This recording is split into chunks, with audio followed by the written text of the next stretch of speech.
And the difference is that what makes you exceptional, what makes you different as a professional, as a virtual assistant, is how you put yourself into what you do, which speaks to how you do what you do and not necessarily what you do. So when I saw the email that says, skills to becoming, a virtual assistant, and I thought about it that, in the world that we are today, a lot of us are focused so much on skills that we've forgotten some certain elements that stay with us more than those that change over time. And research and study has shown over time that skills and information generally that we are exposed to has an average lifespan of 3 to 5 years. And you realize there was this World Economic Forum that was released in 2015, and it was prospecting skills that will be relevant in 2020. 2020 was last year, just to put context. In 2015, when World Economic Forum released this, report, then it looked like the biggest thing. But you realize that those skills are no longer what people are talking about today because they're already obsolete in the space of 5 years. And that's what happens when we center our conversations around skills. Skills are very important as much as possible. However, we need to realize that there is a difference between what we do and how we do it. And the difference is that what makes you exceptional, what makes you different as a professional, as a virtual assistant, is how you put yourself into what you do, which speaks to how you do what you do and not necessarily what you do. So anybody can do anything. You get, anybody can have certain skills, but what will make you different from everybody are the qualities you possess as a person. Thereabout. That's why I'm centering this conversation around, qualities this morning. So, Mufon, I believe you will pardon me for changing the narrative a bit there. That's fine. All right, thank you. Okay. So I want to believe we have a very good idea of who a virtual assistant is. So a virtual assistant, just let me share context. And I believe a lot of us limit what we can do as a virtual assistant. I have two devices that are very, in quotes, very dear to me. I have Amazing Echo, and I have my Google Assistant. So my Google Assistant at 7 a.m. every morning, it says good morning Samuel, and it tells me what my schedule looks like according to my calendar. At 10 a.m. you have a meeting. At 12 noon you have this meeting, and it tells me what the meeting is. At 9 p.m. I have this. So it tells me what my day is going to look like. That is what it does for me at 7 a.m. So who a virtual assistant is someone that helps another person be in charge of their lives. That is just averagely what it means, helping other people while you are in charge of your own life, which is very important. Also being other people to be in control of their life as much as possible, from their time to their responsibilities. And different people who are virtual assistants for different reasons. So it's important to also understand this even when we are engaging with people we are working with. So just to run to this conversation, one thing we'll realize is that some years back, it was unimaginable, like 20 years ago, that you'll be working, someone will be at home working for you and you'll be somewhere else as well. So it's just unimaginable. Again, and that's one of the most interesting things that even the pandemic has even made more we're now more conversant with such conversation, with even the effect of the pandemic, where people are already working from home and everybody's working virtually. But even before that time, a lot of us did not believe in, hey, you can work at home, you can do this thing from home. It was unimaginable so many years ago.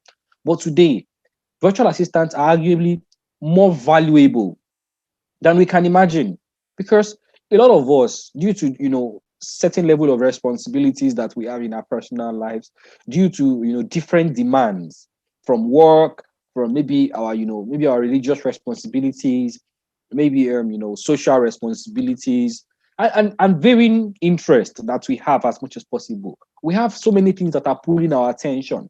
So we need someone that can manage our life for us even better than we can do it. And that's who the virtual assistant is. The virtual assistant is more of a strategic partner that is helping me identify the important things in my life and is helping me put them in order. A virtual assistant is a trusted confidant, someone that I can trust with every information. And that's why it's important as a virtual assistant, to have discretion, which I'm still going to mention as we progress in this conversation. A trusted confidant, someone I can tell everything, any and everything about, myself and what my dealings. And a virtual assistant is a professional problem solver. There's this quote that says that there are two types of people in the world: people that solve problems and people that identify problems. You will realize that people that identify problems, people just say, oh, thank you very much for doing that. But people pay people that solve problems. People want to be close with, to problem solvers. So it is very, very important to understand that being a virtual assistant, problem solving is at the core of it. Because all the varying interests that people have, all the varying demands that people have, they are, in quotes, problems to them. So it is important for us to be able to help them solve it, to solve the, clashing schedules, the forgotten, reminders, the missed emails, and the likes. So it is important to understand that these three things are important: being a strategic partner, being a trusted confidant, and being a professional problem solver. These are like three key things, my own three definitions of what a virtual assistant is. So moving on, there are three things that a virtual assistant does for anybody as we have it. And this is for someone that has worked with a virtual assistant before. These are three things that I often expect a virtual assistant to do for me. So it is not just seen it from your own perspective, it is also seen it from the perspective of who you are working with, especially even when you are working with more than one or two persons. So the first thing that you expect a virtual assistant to do is, they do things for you. They help you focus on task completion. If I have started something, I want to finish it. Something can distract me while I am at it. I want a virtual assistant that can help me ensure that I finish everything I start. The second one is someone that understands what I say. It is very, very important. One of the biggest things when it comes to virtual assisting is communication. So someone that understands what I say per time. That's the second thing when it comes to, what the expectations of a virtual assistant.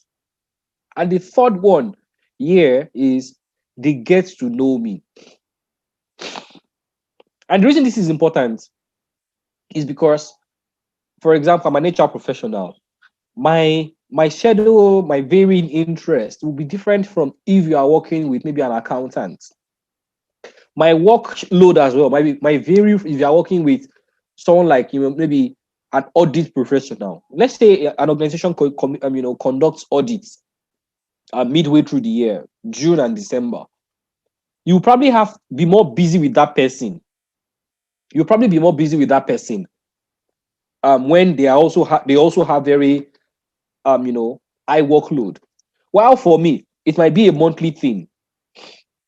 So it is important for you to also understand who you are working with, so you can apply those personal information about them to how you can support them, to how you can solve their problem. So averagely, what are the people that use virtual assistants? Small business owners, solopreneurs. Solopreneurs are people that have their own business. They work on their own. For example, speakers, people that do trainings. That do things all by themselves there, and they have tight schedules. Sport professionals are solopreneurs as well, so they need virtual assistants from time to time. Busy professionals as well, people that work in 9 to 5 and need someone that can help them put themselves in order as well. Executives use virtual assistants as well. And maybe bloggers, people that have to create content calendars, people that have to ensure they have proper scheduling for different things that they do. So these are people that averagely use virtual assistants. And the reason they use them is to help them put their affairs in order, to help them be in charge of their lives. That's what we why we people use virtual assistant. So who is a good virtual assistant? Let's now check the qualities that a good virtual assistant should possess. So I'm going to show us an image. As everyone has seen this image, what comes to your mind? So if I was swinging with you like this, one thing you should pay attention to is that for me to be swinging with you like this, it means you are what? You are reliable. And that's the first quality of a virtual assistant. You must be reliable. See, from my experience working with executives, I'm in HR, so I've recruited executive assistants, even physical executive assistants, and virtual assistant for friends as well. One of the first problems, one of the common problems I have seen from time to time from professionals is unreliability from assistants. That's one of the most common problems you get because they need someone that can consistently be on top of their game. So you must be reliable. Well, that's one of the first quality you must have as a virtual assistant. You must be reliable. You must be able to, I think what makes reliable different is that they must be able to trust you that if I commit this thing to this person, they would get it done.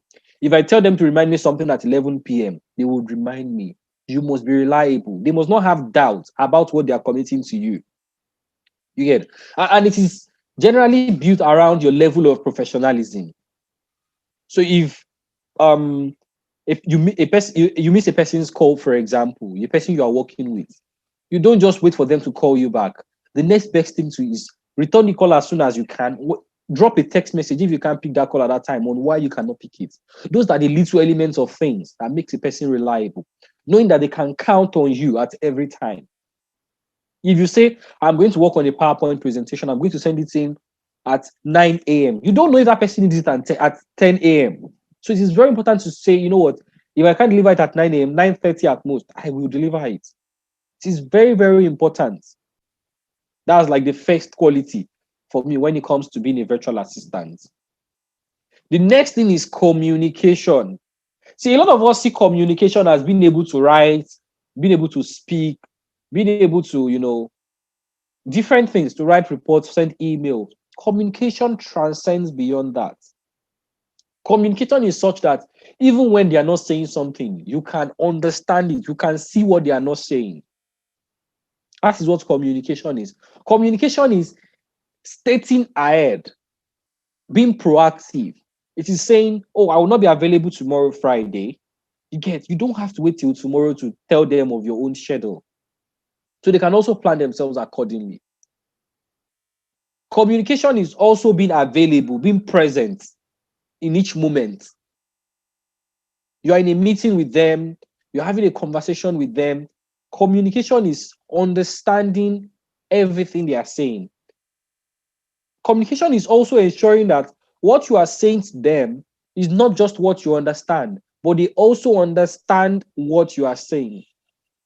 They say communication is not effective until the recipient of the information you have passed across understands what you have said and can give you a feedback. So it is not just about, oh, I have said what I said. It is ensuring that the person you have communicated to, they understand what you have said. That is where your communication is effective. The next thing here is time management. Time management is very, very important as a virtual assistant. It is possible you are working for more than one person. You get. So it is important to know tools, for example, most importantly, that can help you manage time better. I mentioned earlier on how my Google Assistant tells me of all my schedule, of all activities I have during the day, just as this day is starting. It helps me manage my time better. Time management starts from even yourself as a virtual assistant. How are you managing your own time? Then it now transcends to how you're managing the time of others. So if I am agreeing with someone that, oh, as a virtual assistant, I'll work with you between 10 a.m. and 2 p.m. How are you managing that time such that you are delivering, you're on time. All their queries, you are responding to it in time. If they send you an email, you're not checking it in the evening. You are checking it within that time that you've agreed with them. How are you identifying your own priorities, the things that are important, to be able to communicate it to them? These are the elements of time management. Understanding what is important and urgent, and helping them prioritize it as required. I said, which of the two would you rather be, A or B? So resourcefulness means Being able to making the best use of resources available to you, making the best use of tools that you have in your at your disposal. I remember once, at work, we wanted to do a survey. We wanted to do a survey then at work, and we use Gmail. All of us we use Gmail. And one of my colleagues did a document, a Word document. I was going to send it out for the survey, and I was like, if we should collate all these Word documents and send it out to people, let's say we're sending it to 100 people, and 90 of them respond, we will have 90 documents that we have to go through one by one and collate the report. Why not create a Google form and put it on Google form where people just click on the link and fill it? And I'm talking about years ago. This was like 2012. And we created a Google form, put all this information on it, and it was very easy for us to collate all this information. And that is what I am referring to. All the resources you have at your disposal, how well are you making use of them? We have, email reminders. We have even Boomerang. I don't know if anybody has heard of Boomerang before on Gmail. Boomerang is such that you can schedule an email. This is 10 a.m. You can schedule your emails to send an email, maybe a reminder at 10 a.m., at 11 a.m., and at 12 noon. You just program it there at once. So you don't have to keep going back to say, send first email, send second email, send third email.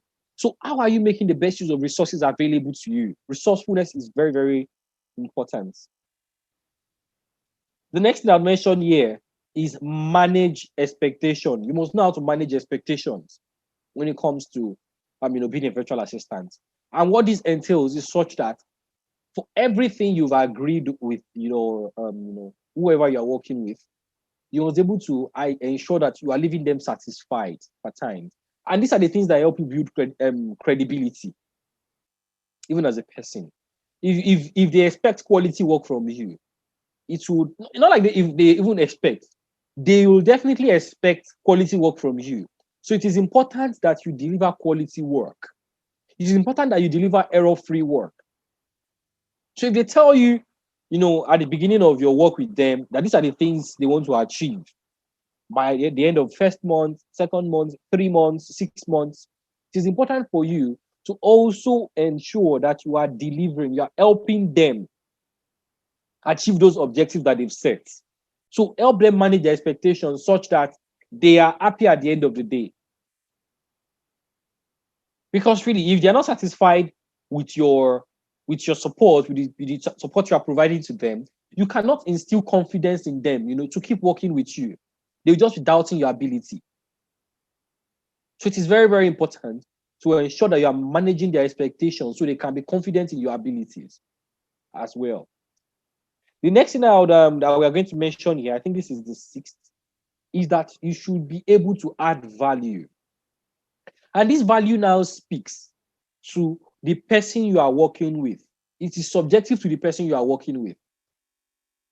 So how well do you know the person you are working with to identify what value means to them? How are you making their life better? How are you helping them probably make more money? How are you adding value to them? They say that there are 3 ways you can help an organization or a person add value. Help them make more money, help them reduce their costs, or help them learn more or improve their brand positioning. Those are 3 ways you can add value to a person or an organization.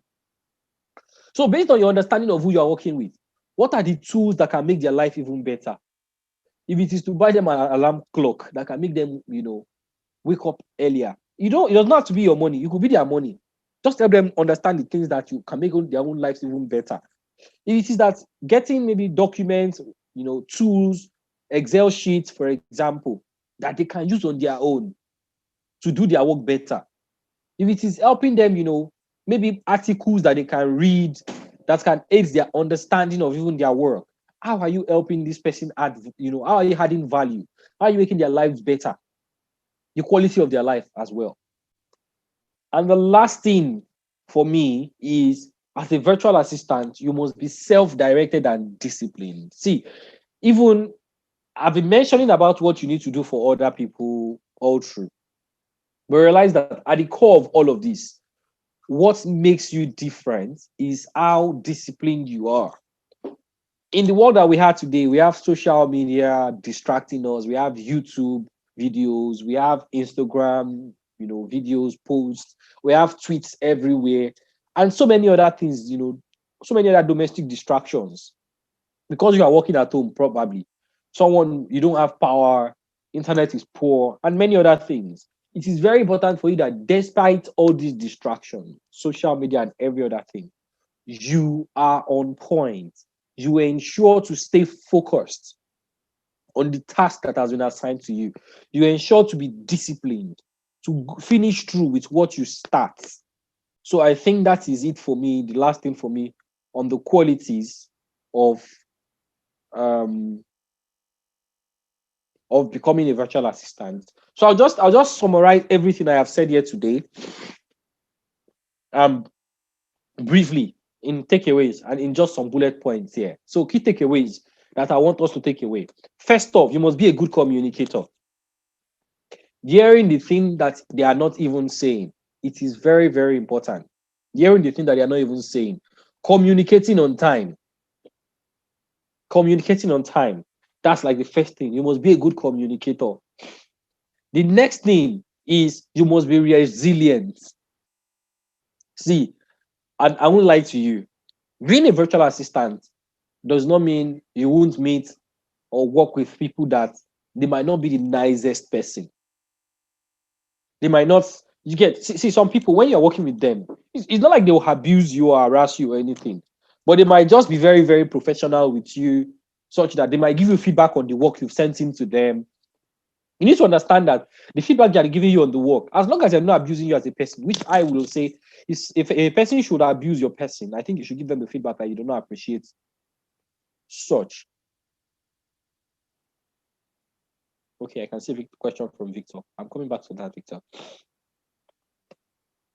So, for example, a person gives you feedback on work that this is not what they want, and they will prefer if you research more, and several, maybe a few other comments on the work you've done for them. It is very important for you to realize that it is not an abuse of your person; it is feedback to work. So it is work; it is not personal. So you need to be thick-skinned and understand that it is not personal; it is professional. As long as the person is really professional and they're giving you feedback on work and not attacking your person, you need to also be resilient. Where even when it becomes challenging, I've worked on documents before in my career where you have version 1, version 2, version 3 till version 8, where you have to keep changing something. It is resilience that pulls you through in those kind of tasks that you have to do over and over. So you have to be resilient as well. The third one here, which I mentioned already, is you must be reliable. You must be dependable. They must be able to trust you. If they commit anything to you, they must be able to know that you will deliver on it. You must also be versatile, flexible, and adaptable. And that speaks to resourcefulness. How are you making the best use of information? How are you making the best use of tools available to you? You get. You are working with an executive director today. Tomorrow you might be working with a motivational speaker. How are you adapting to different scenarios? You're working with a sports professional. For example, you need to understand what is happening in sports to be able to work with them. If you're working with a bank executive director, you need to understand what is happening in the financial space to work with them. Because sometimes too, it might call for your researching skills. So you need to be versatile. The next thing here is you will also be confident. Confident in your own ability, confident in yourself as a person. It is very important. You must be resourceful. I mentioned that already. And you must be organized. You must be organized. I mentioned time management. You must understand how to check priorities, how to identify tasks that are important. You must be able to identify tasks that are urgent. You must be able to add to-dos, create to-dos based on level of importance and urgency. You must be able to plan. You must be able to plan your day such that even when things that you did not plan for arise, you still juggle them together. So you must be organized. So next one here, you must be empathetic. You must be understanding. Some people can be forbearing. So you must understand that there's a need to understand their feelings as well, how they feel about certain things, while also being in control of your own, how you feel too. So you must see different experiences, condition or confine people to behave in certain ways. So it is important for you to be patient with people, to be tolerant. You get It's not always fire for fire when people, engage you. The next thing, you must be trustworthy. And the one I mentioned here, trustworthy here, is not just being reliable. You remember at the beginning where I said that you must be a trusted confidant. Some people would commit information with you. They would commit some information into your hands that you cannot break that trust. You must have this question. Oh, because you're working with a person, it may be a very popular person, for example, and because you now have information about them, it is not something you start sharing with your friends to show that you know them, to show that you have information about them. You must have discretion. You must be trustworthy with information, with access as well as a virtual assistant. You must be professional at every time. You must be very, very professional at every time. You must be accessible. For every time you've communicated to them that you make yourself available, you must be accessible. I've seen a lot of conversations from people saying, WhatsApp is a personal space. People should not message them on WhatsApp. People should not check them on social media. The truth is, when you're working as a virtual assistant, whoever you are working with, you need to understand their communication style. There are some people that it is only via WhatsApp. What if you are working with someone that is not in Nigeria or in Africa, that is somewhere else in the world, and you cannot afford to be making proper phone calls to international phone calls all the time. So, for example, WhatsApp could be the best communication channel. And for someone else, maybe you are working with them on their Twitter profile. It could just be Twitter that you engage them more on. So you must be accessible based on who you are working with, based on their communication style as well. So if it is phone calls this person prefers, you must be available to pick calls from time to time. You must be approachable as well. See, one thing I want us to know is that for I'm a recruiting professional. For you to get hired into the workplace, it is not only your skills that gets you hired. Your likability also influences your ability to get hired. So if a person does not find you approachable, they do not like you, they do not feel like they can talk to you about any and everything at any time, there's a very high chance they will not want to keep you for long. So you must be approachable. And here I mentioned it again, you must be a problem solver. You must be a problem solver. You are identifying the challenges that this person is having, and you are attending to them. You are addressing them from time to time. You're helping them, see how you can reduce the time they spend on certain tasks. You can help them identify how they can reduce their expenses. I remember I worked with a boss at a point, as an executive assistant, even physically. And I realized that she was spending a lot on data. As in she was doing data on her mobile phone, she was doing data on her modem, and she was even doing data on the house Wi-Fi that she was using at her apartment then. I was just computing the expenses for her 1 month, and I saw that she was spending as much as 80,000 naira then on data. And I just did some research on, okay, what are the cheap data options that are available. So I saw an unlimited plan that was about 40,000 naira then, and the network was, the broadband was very good.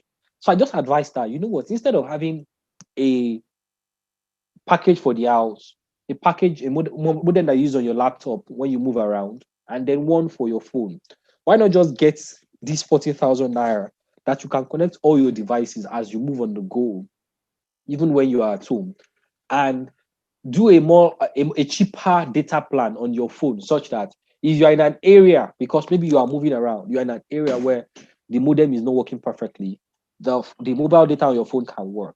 And at the end of the day, she was spending about 50,000 naira. I helped that cut the expense of about 30,000 naira then.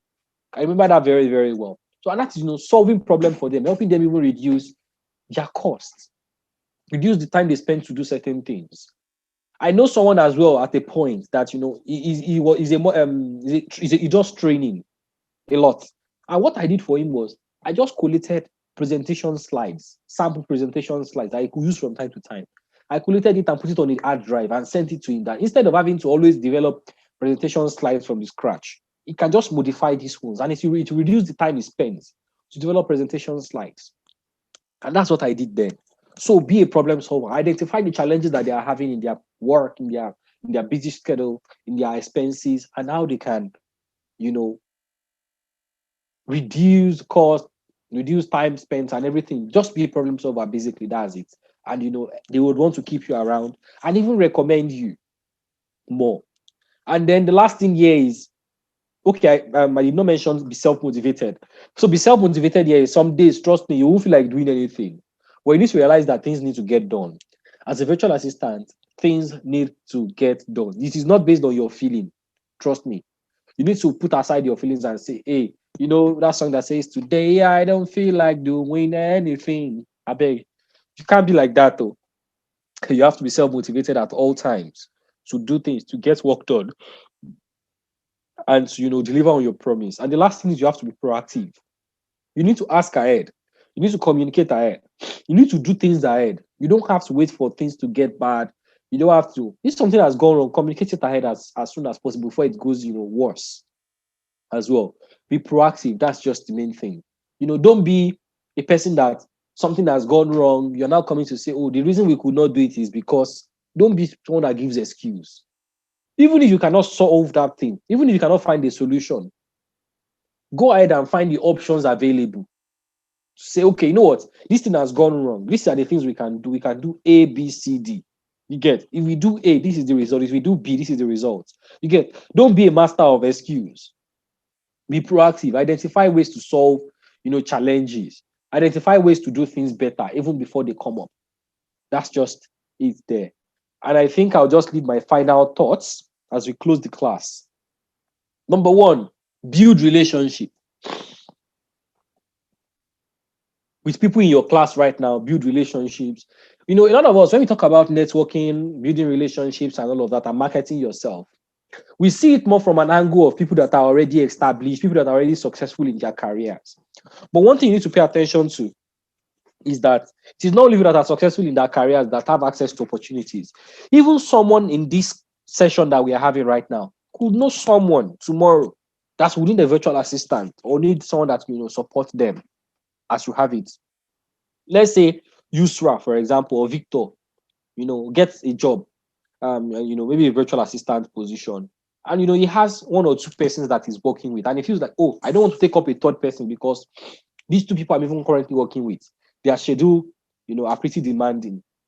And maybe because of the way Victor is working very well with those two people, they mentioned it to their friend that, this my virtual assistant has made my life easy. Get, and their friend is like, I beg, can you recommend someone to me as well? And your boss probably, the person you're working with probably asks Victor that, oh, Victor, do you know anybody that can also help? Victor can easily come back to class and say, oh, I know someone that I met in class that we discussed, and just reaches out to somebody from the class. So sometimes it does not have to be someone that is already there, that's the executive director. It could be a colleague from class, it could be a peer from school, it could even be someone that is more junior than you as well. So don't just see building relationships as someone up there. It could be someone at your level, someone below your level as you presume. So build relationships as much as possible. And don't build relationships to exploit people. Build relationships to be able to add value to them as well. The next thing here is keep learning and investing in your professional development. As much as possible, identify tools that can make you more efficient, even you yourself. Identify your own work style. Identify your productivity patterns. You get, when am I at my best self? Is it morning? Is it afternoon? Is it night? You get, so the things that you cannot do at that time, you know how to plan yourself based on your productivity pattern. What's my work style like? Do I need someone to give me all the information and I work with the information? Or do I just need the person to just share with me a few things and I would get the rest myself by researching? So keep learning about yourself and developing yourself. Keep learning as much as possible. Going for training, take up online courses, read books as well. The next thing here is don't try to offer everything to everyone. And what I mean here is don't be a jack of all trades. Don't take on more than you can, deliver on. If you take more than what you can deliver on, you'll become inefficient. And then you realize that all of them are not getting the best of you. And then you look like an average person to all of them because you have taken on too much than you can deliver on. And based on what I mentioned, it will make you look unreliable. Be disciplined, both with yourself and clients. Know how to manage yourself around distractions. Know how to limit your exposure to distractions. Know, when you have a to-do list, when you have things that you set out to do, stick with it and deliver on them. So that's it on that. Be disciplined, both with yourself and your clients. Stay true to yourself. See, it can happen that you get to meet people that have varying interest with you, do not believe in certain things that you believe in, but as much as possible, even while you are working with them, stay true to yourself. Have values that guide your behavior. Have values that guide your interaction. You get? I have a friend once, and this is real life. I have a friend once, and this is personal to her. And I'm just sharing this experience. I have a friend once that was executive assistant to someone, and this man is married, and he was having an extramarital affair. You get? And this my friend did not did was outrightly against such. She knew, but there was nothing she could do about it because it's not really her business. But at a point, I think the person he was having an extramarital affair with was having a birthday, something like that, or a celebration, and he reached out to my friend to help um him put something together. And my friend told the man that, oh, so sorry that she might not be able to do this because hey, it negates her personal values. And sincerely, she told the man, and the man was like, look at this person that is working with me. And she had to sit down and have the conversation with the man that sincerely she would not be able to because hey, she does not believe this is the right thing to do, and she does not want to involve herself in that affair. Also, it is not work; it is your personal life. You get, and it is work I have agreed to do with you.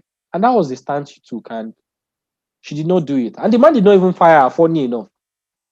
So stay true to yourself as much as possible. Have values that guide you. So don't compromise, at the face of it. Be able to stand alone when the time to do that comes. Call the shots in your career, basically, and stay true to yourself. Charge what you are worth. Don't undervalue or undersell your skills. If you have skills, tech skills, on different skills, as much as possible, charge what you are worth. Don't let people price you like tomato. Charge what you are worth. The next thing here is don't wait for perfect. Don't wait to say, oh, I must know it all before I start. Don't say, oh, I must get it all right before I start. As much as possible, don't wait for perfect. Just ensure you are learning and growing.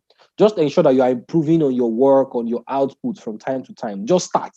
That's just it. But ensure that you're also focusing on one thing at a time and take it step by step. Just start. That's just, don't wait for perfect. The next thing here is don't give up. It's hard, but trust me, it's totally worth it. So don't give up. Keep trying.